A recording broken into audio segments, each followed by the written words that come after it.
நீதிமன்ற அவமதிப்பு வழக்கு மு.க. ஸ்டாலினுக்கு எதிராக சுப்ரீம் கோர்ட் போட்ட அதிரடி தடை. மார்ச் 20ஆம் தேதி மத்திய அரசு எடுக்கப் போகும் முடிவால் பதற்றத்தில் திமுக. 7 மாதத்திற்கு பிறகு வைக்கப்பட்ட செக். வணக்கம் நண்பர்களே. தமிழக முதலமைச்சர் மு.க. ஸ்டாலினை பொறுத்தவரை புதிய டிஜிபி விவகாரத்தில் பல மாதங்களாக மத்திய UPSCயின் விதிமுறைகளை மீறி செயல்பட்டுக் கொண்டிருக்கிறார். குறிப்பாக முன்னாள் டிஜிபி சங்கர் ஜிவால் கடந்த ஆண்டு ஆகஸ்ட் 31ஆம் தேதி ஓய்வு பெற்றுவிட்டார். அதிலிருந்து தனது சொல்லுக்கு கட்டுப்பட்டு நடக்கக்கூடிய பொறுப்பு டிஜிபியை நியமித்துக் கொண்டு நிரந்தர டிஜிபியை நியமிக்க மாட்டேன் என்று மு.க. ஸ்டாலின் ஏதாவது ஒரு காரணத்தை சொல்லி தட்டி கழித்துக் கொண்டு வருகிறார். இதனால் கடந்த பல மாதங்களாகவே தமிழக காவல்துறையானது பொறுப்பு டிஜிபியின் தலைமையில் செயல்பட்டு வருகிறது. இந்த நிலையில்தான் வரவிருக்கும் சட்டமன்ற தேர்தலுக்கு முன்னதாகவே நிரந்தர டிஜிபியை தமிழக அரசு நியமிக்க வேண்டும் என்றும் உச்சநீதிமன்றம் ஏற்கனவே உத்தரவிட்டிருந்தது. என்றாலும் மு.க. ஸ்டாலினோ உச்சநீதிமன்றத்தின் அந்த உத்தரவை காதில் வாங்கிக் கொள்ளாமல் தனது கைப்பாவையாக செயல்படும் பொறுப்பு டிஜிபியை வைத்தே காலம் கடத்தி வருகிறார். இந்த நிலையில்தான் கிஷோர் கிருஷ்ணமூர்த்தி என்பவர் தமிழக அரசின் இந்த செயல்பாட்டுக்கு எதிராக நீதிமன்ற அவமதிப்பு நடவடிக்கை எடுக்க கோரி உச்சநீதிமன்றத்தில் ஒரு வழக்கு தொடுத்திருந்தார். அந்த மனு கடந்த மாதத்தில் விசாரணைக்கு வந்தபோது பொறுப்பு டிஜிபி நியமனம் என்பது தமிழக அரசின் தவறான செயல்பாடாகும். நிரந்தர டிஜிபி நியமனம் செய்ய வேண்டும் என்று உச்சநீதிமன்ற உத்தரவை தமிழக அரசு இப்போது வரை கடைபிடிக்கவில்லை என்றும் அந்த மனுவில் குறிப்பிடப்பட்டிருந்தது. இந்த நிலையில் தமிழக அரசு சார்பில் ஆஜரான வழக்கறிஞர் புதிய டிஜிபி பதவிக்கு சிலர் பெயர்கள் பரிந்துரை செய்யப்பட்டிருக்கிறது. ஆனால் UPSCயில் குழப்பம் நிலவுகிறது. அவர்களிடத்தில் டிஜிபி இல்லாததால் தேர்வுக்குழுவில் கூடுதல் உள்துறை செயலாளரை இணைக்க வேண்டும் என்று கோரிக்கை வைத்தோம். ஆனால் அந்த கோரிக்கையை UPSC ஏற்கவில்லை. அதோடு டிஜிபியாக தேர்வு செய்யப்படும் நபர் சட்டம் ஒழுங்கு பிரிவுகளில் 10 ஆண்டு அனுபவம் பெற்றிருக்க வேண்டும் என்கிற நிபந்தனை சேர்க்கப்பட்டுள்ளது என்று தமிழக அரசு வழக்கறிஞர் தெரிவித்தார். அதை கேட்ட உச்சநீதிமன்ற நீதிபதிகள் தமிழகத்தை பொறுத்தவரை சட்டம் ஒழுங்கு டிஜிபி நியமனத்தில் 2 அதிகாரிகள் கண்டிப்பாக இடம்பெற வேண்டும். அதில் ஒருவர் தலைமை செயலாளர், மற்றொருவர் டிஜிபி இல்லாத பட்சத்தில் டிஜிபி அந்தஸ்தில் உள்ள ஒரு அதிகாரி செயல்பட வேண்டும். அதே சமயம் டிஜிபியாக தேர்வு செய்யப்படும் அதிகாரி சட்டம் ஒழுங்கில் 10 ஆண்டு அனுபவம் பெற்றவராக இருக்க வேண்டும் என்கிற விதி தமிழ்நாட்டுக்கு தளர்த்தப்படுகிறது. அதனால் இந்த பட்டியல் அடிப்படையில் சட்டம் ஒழுங்கு டிஜிபி பதவிக்கான பெயர்களை தமிழக அரசு உடனடியாக பரிந்துரை செய்ய வேண்டும். அதன் பிறகு அந்த பட்டியலில் உள்ளவர்களின் பெயரை UPSC தேர்வு செய்து உடனடியாக தமிழகத்துக்கு புதிய டிஜிபியை நியமிக்க அறிவுறுத்த வேண்டும் என்று உச்சநீதிமன்றம் ஏற்கனவே உத்தரவிட்டிருந்தது. இந்த நிலையில்தான் நேற்று இந்த வழக்கு மீண்டும் விசாரணைக்கு வந்தது. அப்போது தகுதி உள்ள அதிகாரிகள் பட்டியலில் ஏற்கனவே UPSCக்கு தாங்கள் அனுப்பி வைத்துவிட்டதாக தமிழக அரசு சார்பில் தெரிவிக்கப்பட்டது.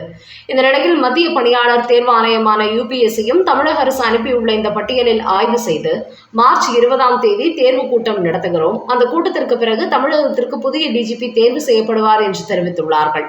அதை ஏற்றுக்கொண்ட தலைமை நீதிபதி சூரியகாந்த் தமிழக அரசின் மீது தொடுக்கப்பட்ட நீதிமன்ற அவமதிப்பு வழக்கை முடித்து வைப்பதாக உத்தரவிட்டுள்ளார். அந்த வகையில் கடந்த ஜூன் மாதத்திலிருந்து நிரந்தர டிஜிபியை நியமிக்க மாட்டோம் என்று காலம் கடத்தி வந்த தமிழக அரசு தற்போது அதற்கு ஒத்துக்கொண்டுள்ளது. அதனால் தமிழக அரசு சார்பில் அனுப்பி வைக்கப்பட்டுள்ள புதிய டிஜிபி பட்டியலிலிருந்து ஒருவரை மார்ச் 20ஆம் தேதி UPSC தேர்வுக்குழு அறிவிக்க உள்ளது. தமிழ்நாட்டில் பொறுப்பு டிஜிபி பதவி காலியாகி நிரந்தர டிஜிபி பொறுப்புக்கு வரப்போகிறார்.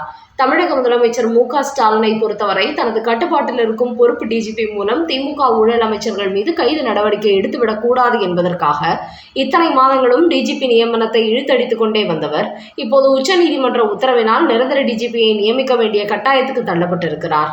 அதனால் 20ஆம் தேதிக்கு பிறகு புதிய டிஜிபி வந்ததும் ஊழல் அமைச்சர்கள் மீது FIR பதிவு செய்யப்பட்டு அமலாக்கத்துறையால் அடுத்தடுத்து திமுக ஊழல் அமைச்சர்கள் கட்டம் கட்டப்படுவார்கள் என்பதும் தெரிய வந்துள்ளது.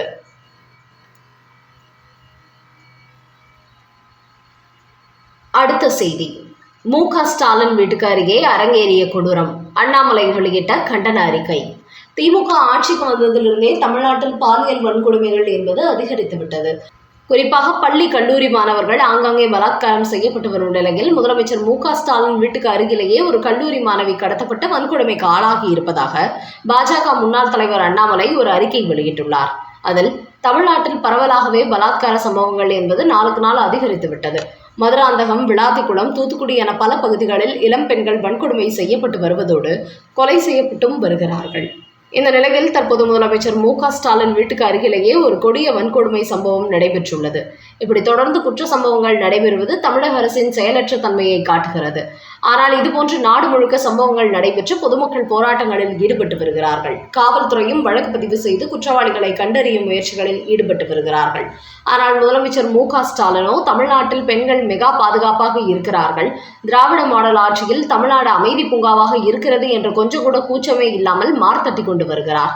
இவரின் செயல்பாட்டை பார்க்கும்போது இவர் தமிழ்நாட்டில் தான் இருக்கிறாரா இல்லை வேற்று கிரகத்தில் இருக்கிறாரா என்கிற சந்தேகம்தான் ஏற்படுகிறது.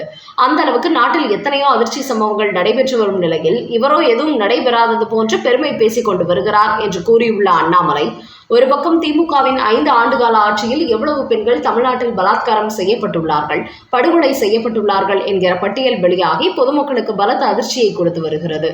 மு.க.ஸ்டாலினோ காவல்துறையினரை வைத்து தமிழ்நாட்டில் பெரிய அளவில் எந்த குற்ற சம்பவங்களும் நடைபெறவில்லை என்பது போன்ற அறிக்கையை வெளியிட வைத்திருக்கிறார்.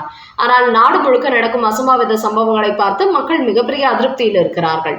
பல வன்கொடுமை சம்பவங்களில் குற்றவாளிகள் கண்டுபிடிக்கப்படாமல் இருக்கும் நிலையில் பல அதிகாரம் படைத்தவர்களோ சிறைக்குள் சென்ற வேகத்திலேயே வெளியில் வந்து கொண்டிருக்கிறார்கள்.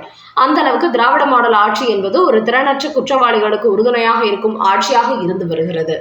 அதன் காரணமாக தமிழ்நாட்டில் நேர்மையான திறமையான கட்சி ஆட்சி அதிகாரத்தில் அமர வேண்டும். அதனால் தமிழ்நாட்டு மக்கள் சட்டமன்ற தேர்தலில் தேசிய ஜனநாயக கூட்டணிக்கு வாக்களியுங்கள். குற்றச்செயல்களே நடைபெறாத ஒரு சிறந்த மாநிலமாக தமிழ்நாட்டை தேசிய ஜனநாயக கூட்டணி ஆட்சி உருவாக்கும் என்று அண்ணாமலை அந்த அறிக்கையில் தெரிவித்திருக்கிறார்.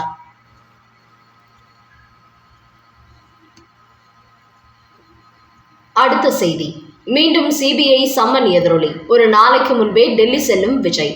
கடந்த செப்டம்பர் மாதம் கரூரில் தமிழக வெற்றிக் கழக பொதுக்கூட்டம் நடைபெற்ற போது கூட்ட நெரிசலில் சிக்கி 41 பேர் உயிரிழந்த வழக்கு சம்பந்தமாக ஜனவரி 12ஆம் தேதி 19ஆம் தேதிகளில் டெல்லி சிபிஐ அலுவலகத்தில் ஆஜராகி விளக்கம் கொடுத்தார் விஜய்.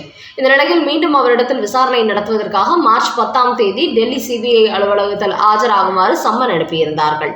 ஆனால் தனக்கு சில கட்சி பணிகள் இருப்பதாக சொல்லி வேறு தேதியை மாற்ற சொன்ன விஜய் டெல்லியில் விசாரணைக்கு ஆஜராவதை விலக்களிக்குமாறு கூறியிருந்தார். அதையடுத்து வருகிற 15ஆம் தேதி ஆஜராக வேண்டும் என்று மறு சம்மன் அனுப்பிய சிபிஐ சென்னையில் ஆஜராக அனுமதி கோரியதை நிராகரித்துவிட்டது. கண்டிப்பாக மீண்டும் டெல்லி சிபிஐ அலுவலகத்தில் தான் ஆஜராக வேண்டும் என்று விஜய்க்கு அனுப்பியுள்ள அந்த சம்மனில் தெரிவித்துள்ளார்கள். அதனால் வருகிற 15ஆம் தேதி டெல்லி சிபிஐ அலுவலகத்தில் ஆஜராகும் விஜய் அதற்கு முந்தைய நாளான 14ஆம் தேதியை டெல்லிக்கு சென்று முகாமிட்டு அதற்கு அடுத்த நாள் சிபிஐ அலுவலகத்தில் ஆஜராவதற்கு திட்டமிட்டுள்ளார்.